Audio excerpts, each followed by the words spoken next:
Hello, ഞങ്ങൾ ഇന്ന് രാവിലെ തന്നെ ടൗൺ വരെ പോവാണ്. കുറച്ച് സാധനങ്ങളൊക്കെ വാങ്ങാനുണ്ട്. പിന്നെ എനിക്ക് വൈദ്യുതി ഒന്ന് കാണിക്കാനുണ്ട് കേട്ടോ. കുറച്ച് ദിവസമായിട്ട് എനിക്ക് ഊരയുടെ ഭാഗത്ത് നല്ല പെയിൻ ഉണ്ട് കേട്ടോ.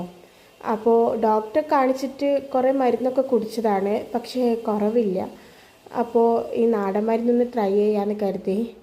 കുറേ ആയിട്ടോ തുടങ്ങിയിട്ട്. അപ്പോൾ ഇംഗ്ലീഷ് മരുന്ന് കുടിച്ചിട്ട് ഒരു റിസൾട്ടും കിട്ടാത്തത് കൊണ്ടാണ് നാടൻ മരുന്നിന് പോകുന്നത്. അപ്പോൾ ടൗണിൽ നിന്ന് കുറച്ച് പോകാനേ ഉള്ളൂ കേട്ടോ. ഇംഗ്ലീഷ് മരുന്ന് കുടിച്ചാൽ നമുക്ക് പല സൈഡ് എഫക്റ്റും ഉണ്ടാവാറുണ്ട്. നാടൻ മരുന്നിന് അങ്ങനെ ഉണ്ടാവാറില്ലല്ലോ. അങ്ങനെ ടൗണിൽ നിന്ന് കുറച്ച് പോകാനേ ഉള്ളൂ. പിന്നെ പോകുന്ന വഴിക്ക് കുറച്ച് സാധനങ്ങളൊക്കെ വാങ്ങിയിട്ട് വരാമെന്നും കരുതി. അങ്ങനെ പിന്നെ ഞങ്ങൾ വൈദ്യുതി കാണിക്കാൻ വേണ്ടിയിട്ട് അവിടെ എത്തിയിട്ടുണ്ട് കേട്ടോ. ഞങ്ങൾ വന്നപ്പോൾ തിരക്കൊന്നും ഇല്ലായിരുന്നു കേട്ടോ. പക്ഷെ കുറച്ച് കഴിഞ്ഞപ്പോൾ നല്ല തിരക്കായി കേട്ടോ. അങ്ങനെ കാണിച്ച് മരുന്നിന് വേണ്ടിയിട്ട് വെയിറ്റ് ചെയ്തിരിക്കുക കേട്ടോ. അങ്ങനെ മരുന്നൊക്കെ കിട്ടി. അങ്ങനെ പിന്നെ ആളുടെ കടയിൽ നിന്ന് തന്നെ എന്തെങ്കിലുമൊക്കെ ജ്യൂസ് എന്തെങ്കിലും കുടിച്ചിട്ട് പോകാമെന്ന് കരുതി. അപ്പോൾ ഇതാ കണ്ടില്ലേ, ഒരു സർക്കസ്.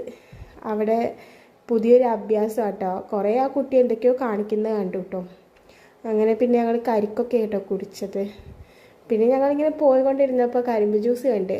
അങ്ങനെ അതൊക്കെ കുടിച്ച് ഇനിയിപ്പോൾ വീട്ടിൽ ചെന്നിട്ട് കുറേ ജോലികൾ ചെയ്യാനുണ്ട്. അപ്പോൾ സാധനങ്ങളൊക്കെ ഒന്ന് വാങ്ങണമെന്ന് കരുതി.